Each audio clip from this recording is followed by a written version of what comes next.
සුබ දැසනක් වේවා. අද වීඩියෝ එක පටන් ගන්න කලින් මම අපේ ගෙදර තියෙන මල් යාළුවෝ කීප දෙනෙක්ව පෙන්නන්නම්කෝ. ඔයාලත් මං වගේ මල් වලට ආස කෙනෙක් කියලා මම හිතනවා.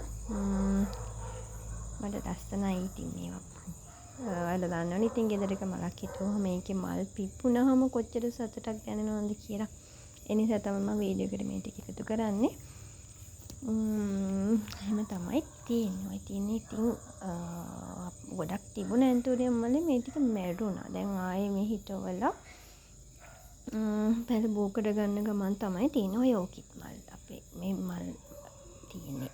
එතන බිම හිටවලා තියෙන්නේ අර බෝගන්විලා ගහේ වැඩිච්ච මල් දෙකක් තිබුණා හිඳගත්තා. ඒ අතරතුර මම වත්ත පල්ලෙහාට යන ගමන් හිටියේ පොලස් ගෙඩියක් හොයාගෙන අද පොලස් මැල්ලුමක් හදන්න. මෙන්න මේ යාළුවා මට යනකොට මුණ ගැහුණා පිටිපස්සේ හාර ඉන්නවා. ඔය මාව දැකලා බය වෙලා දුවනවා එයා.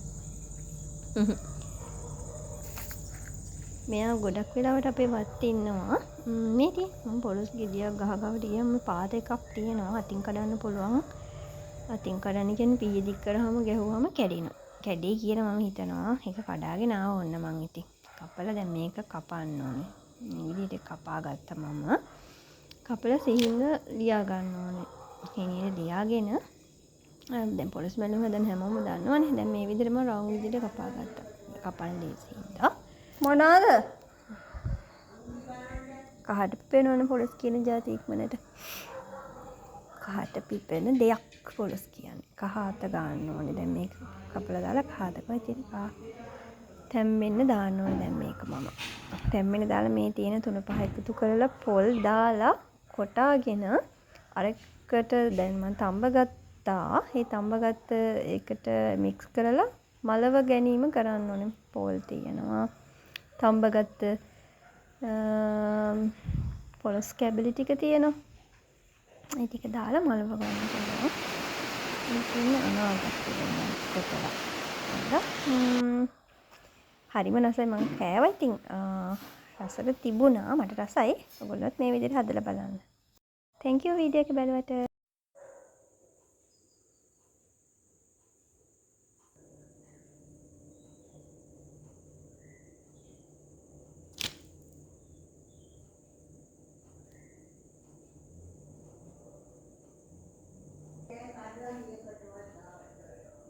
මොනවාද?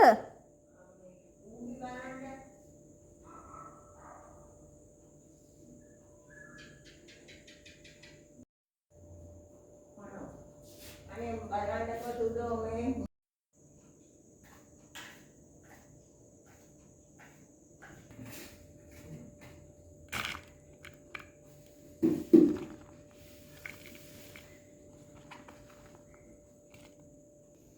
කොයි මාව දාන්නේ